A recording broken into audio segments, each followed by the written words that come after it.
এবার এশিয়া কাপে বাংলাদেশের জন্য সেরা একাদশ সাজিয়ে দিলেন ক্রিকেট বিশ্লেষক আকাশ চোপড়া। ওপেনিংয়ে তানজিদ তামিম আর পারভেজ হোসেন ইমনের সঙ্গে মিডল অর্ডারে রেখেছেন একাধিক চমক।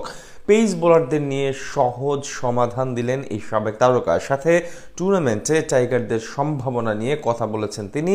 সব মিলিয়ে আকাশ চোপড়ার চোখে কেমন হলো বাংলাদেশের সেরা একাদশ, সেটাই জানবো রিপোর্ট।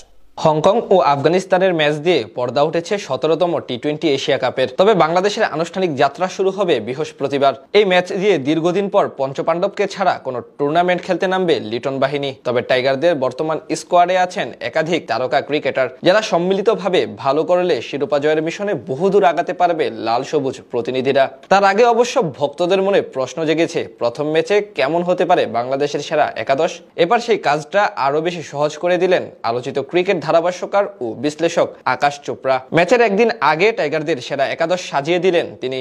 3 পজিশন 5 মুখ, যে 5-এর মাঝে কে আসবেন দলে, কে খেলবেন কোথায়, তার সমাধান পাওয়া যায়নি এখনো।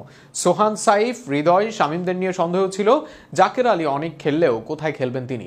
এই 5 মুখের মাঝে কে আসবেন দলে, কে পড়বেন বাদ, কে খেলবেন কোথায়, তা নিয়ে থাকছে প্রতিবেদন। ওপেনিং পজিশনে তানজিদ তামিম ও পারভেজ ইমন আছেন দুর্দান্ত ফর্মে। ইনজুরি না হলে এশিয়া কাপেও যে ওপেনিং করবেন এই দুজন, তাতে কোনো সন্দেহ নেই।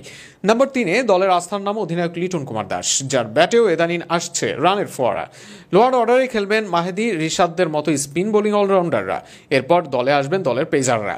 মাঝে তবে খেলবেন কারা, খেললেও কে কোন পজিশনে খেলবেন, সাইফ নাকি হৃদয়, সোহান নাকি শামীম, নাকি এদের কম্বিনেশনে জায়গা হারাতে হবে জাকেরকেও। সর্বশেষ ম্যাচে 14 বলে 9 করে অনেকটা যেন নিজের জন্যই কবর খুললেন হৃদয়।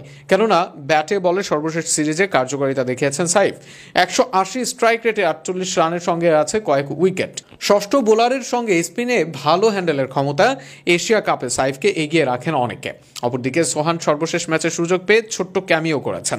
একদিকে সোহানের আছে অভিজ্ঞতা, আর একদিকে তার কিপিং দলের বাড়তি পাওনা, যে জায়গায় জাকের আলীর কিপিং নিয়ে সন্তুষ্ট নন অনেকে।